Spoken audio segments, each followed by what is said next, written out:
વિસાવદર નજીક આવેલા સરસાઈ સંત રવિદાસ આશ્રમ ખાતે અનુસૂચિત જાતિ સમાજના અગ્રણીઓ તેમજ વિવિધ સંસ્થાના કાર્યકરો અને મોટી સંખ્યામાં ગ્રામજનો હાજર રહ્યા. બેસતા વર્ષના દિવસે રવિદાસ આશ્રમની અંદર 650 વર્ષ જૂનું આશ્રમનું બાંધકામ તોડી ગ્રામજનોએ ત્યાં ઘાસ ગોડાઉન બનાવવા રોડનું ખાતમુહૂર્ત કર્યું હતું.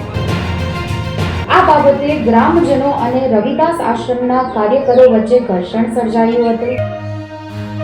આશ્રમના કાર્યકરોએ ગેરવર્તન કરતા ગ્રામજનોએ આ મામલે વિરોધ નોંધાવ્યો છે.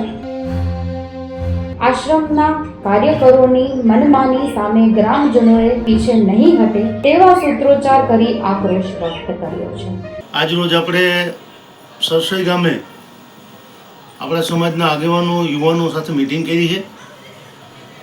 સરસાઈની આપણી જે જગ્યા છે સંત રોહિદાસની જગ્યા છે અને સંત રોહિદાસ છે એ આપણા ભારત વર્ષના કબીર અને રોહિદાસ એ બે મહાન સંતો છે. એ પૈકીના એક સંત છે.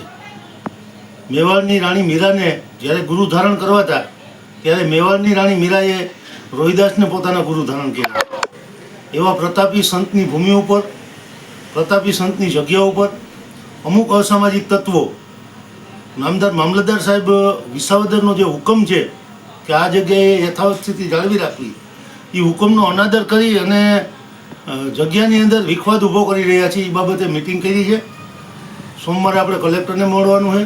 કલેક્ટરશ્રી અને જિલ્લા પોલીસ અધિક્ષક સાહેબ અને જિલ્લા વિકાસ અધિકારી છે, તમામ અધિકારીઓ પોઝિટિવ છે. તમે સાચા છો તો અમે તમારી સાથે છીએ.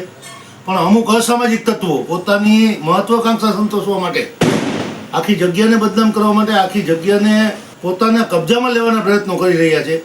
આ બાબત ખૂબ જ દુઃખદ છે. એટલે આજે અમે 200-300 આગેવાનો મળ્યા છીએ અને આવનારા ભવિષ્યમાં આ બાબતે જો ઉકેલ નહીં આવે વ્યવસ્થિત, તો આવનારા ભવિષ્યમાં જિલ્લા દલિત સમાજ તરફથી અને ગુજરાતના તમામ દલિતો તરફથી જે કાર્યવાહી કરવાની થશે એ બધી કરશું. સંમેલન કરવાનું થાય સંમેલન કરશું, ધરણા કરશું, આંદોલન કરશું. પણ જ્યાં સુધી રોહિદાસ બાપાની જગ્યાની અંદર અસામાજિક તત્વો અને પોતાની જાતને કંઈક સમજતા લોકો આ જગ્યાનો પીછો નહીં છોડે ત્યાં સુધી અમે લડાઈ ચાલુ રાખશું.